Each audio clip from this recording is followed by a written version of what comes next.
But Ray Thompson, Yes, like yes. we got the dogs barking. Let me show people where we at. We at Lindblom. There we are. Good school.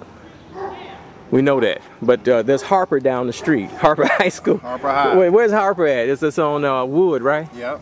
So it's not too far from his walking distance, basically. Nice walk, a nice little walk, yeah. Not Yeah, bad at all. but I'm saying though is that Harper High School is not Lindblom. Right. Harper is an average high school, and in Harper, I read some statistics recently that yeah, we are in the hood, the dog barking. Look at that. That's all good. But Harper is one of the worst schools in the city. Probably one of the worst, quote unquote. And that sounds mean. People get offended when I say that, because if the school is bad, that don't mean you bad. But people can't distinguish the two. But statistically, it's not college. It's not a college-ready school. Right. How do you help a child that goes to a feeder school, a grammar school that feeds into Harper, and they go into Harper, it's over for most of them. Right. Well, you help. How do you break that, man? You have to break it at the grammar school level, and then people will say the same argument. Well, at the grammar school, we still got. Well, go back to the home. That trace it back. You have to break it at the home. Right back to how do you break it in the home? Well, how do you break it in the home? When you start talking to people individually. You got Cyron Smith right behind us, going door to door, talking to people. Right. Like he does, engaging folk. Right. Yeah. You have to bring people together in small groups once they've agreed to commit themselves, right?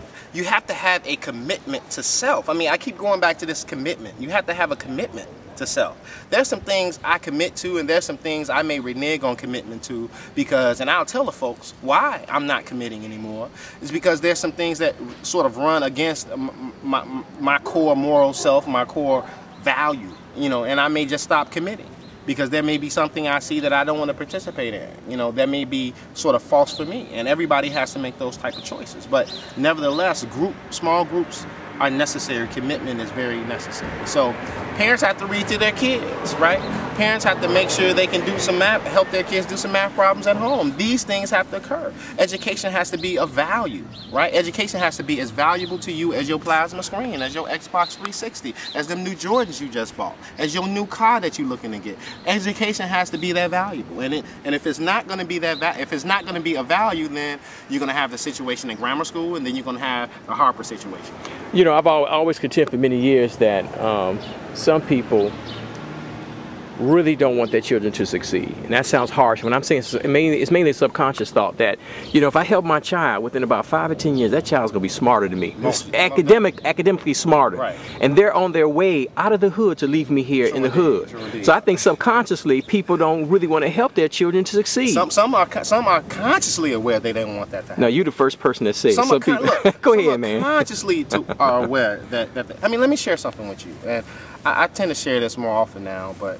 You know, my mother was a teenage mom as well. You know, my mom was 15 when I was born, and she hates me saying that. And you know, I'm sure this is gonna be on YouTube. I'm not sure if she's one of your friends or not, but she doesn't like me saying that because it's the truth. It's the truth. She was a 15-year-old girl at the time, not a woman. She was a girl. You know, and I'll say that in all truth. And so there's some things I learned by sort of being raised by a very young woman, you know, but she also had a mother who took more of a motherly role with me, you know what I'm saying? And so it was necessary that that other woman was there. So what happens in the house when you have a teenage girl who has a child, but then the grandma as well is sort of not on top of her game?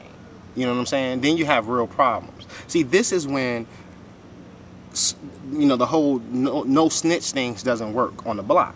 Right? Because it's not just about the criminal on the block. I understand the criminal, and he got to make some money. We live in a capitalist economy, and the capitalist economy sort of supports criminal activity. I mean, we have to be honest about these things. These are things that are part of the system, but it cannot support building blocks when people are lying that bad things are going on in certain people's homes. When you know bad things are happening in your neighbor's house, and you're quiet about it, and you're not saying anything about it, it's going to come back to haunt you. So it's going to come back to haunt you, but it's also going to come back to haunt the block in some way. The silence is what's killing us. The fact that we don't share with one another is what's killing us, Mark. The fact that we don't want anybody else in our business is what's killing us. I mean, there's some things that go on in my house I wish somebody else was there to help me through, to talk to.